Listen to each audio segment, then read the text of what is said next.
Perkenalkan, nama saya Muhammad Tahlul Akbar. Karena kamera laptop saya sedang bermasalah, nggak mau nyala, entah mengapa. Jadi mohon maaf, saya menggunakan ilustrasi ini saja. Anggaplah ini sebagai saya. Oke, langsung ke presentasinya.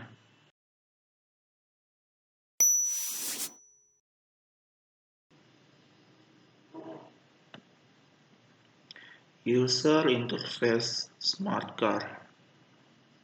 Tahun 1972 lalu, Mercedes-Benz sudah memikirkan kalau tahun 2000 adalah masa-masa kemacetan mendera dunia. Kemacetan akan diperparah di mana-mana apabila dunia tidak memiliki mobil yang memiliki ukuran kecil. Di samping macet, desainer dan pemikir Mercedes-Benz pun memperkirakan bahwa dunia akan mengalami kesulitan energi jika tidak ada mobil yang menghemat BBM. Berawal dari situlah muncullah pertama kali konsep kendaraan ekstra kecil yang berukuran tidak lebih dari 2,5 meter dengan sumbu roda 1,5 meter dan hanya sanggup mengangkut 2 penumpang. Konsep tersebut dimatangkan lagi oleh desainer muda Gerhard Stein di tahun 1981. Stein menawarkan Mercy, sebuah mobil kecil 3 silinder yang berkapasitas 1000 cc dengan kekuatan 41 HP per transmisi otomatis. Mobil kecil ini mampu berkelok dalam sudut 15 derajat dan hanya membutuhkan ruang selebar 5,7 meter untuk berputar.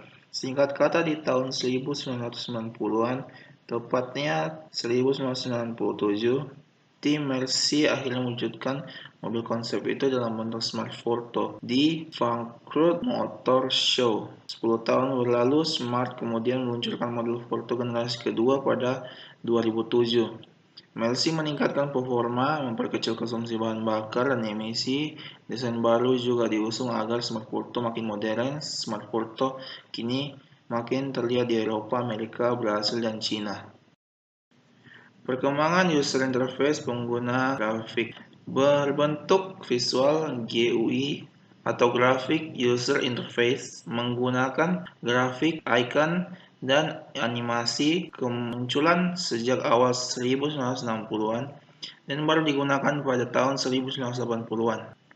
Pada sistem 8010 Star Information System oleh Xerox Corporation, interaksi berdasar WIM, window, icon, menu, dan pointer. Manipulasi langsung dari user dengan objek visual melalui mouse atau peralatan lain.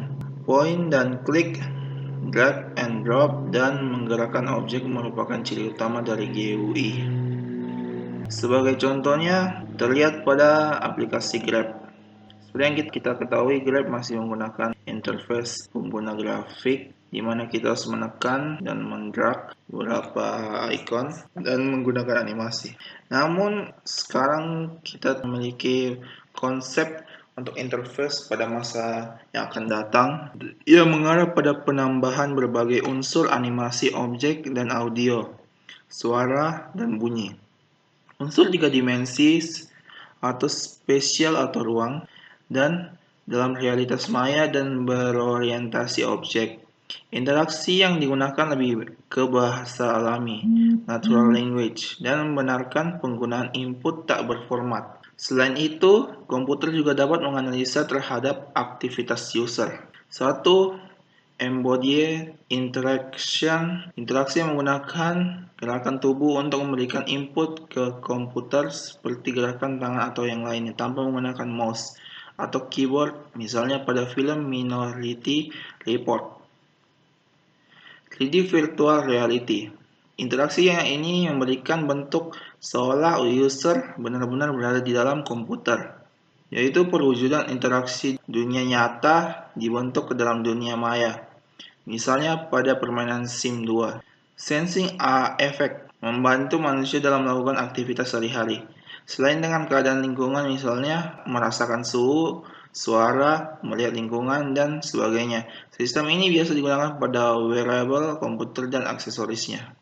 Sensor network. Suatu sensor yang diletakkan pada tempat yang jauh dari komputer serta bisa mendeteksi penglihatan dan suara yang ada di sekitar lingkungannya. Cyborg, komputer mini yang dimasukkan ke dalam suatu robot dan dapat berfungsi sebagai mestinya anggota tubuh manusia. Hal-hal yang harus diperhatikan dalam mendesain sebuah interface, terutama pada smart car. 1.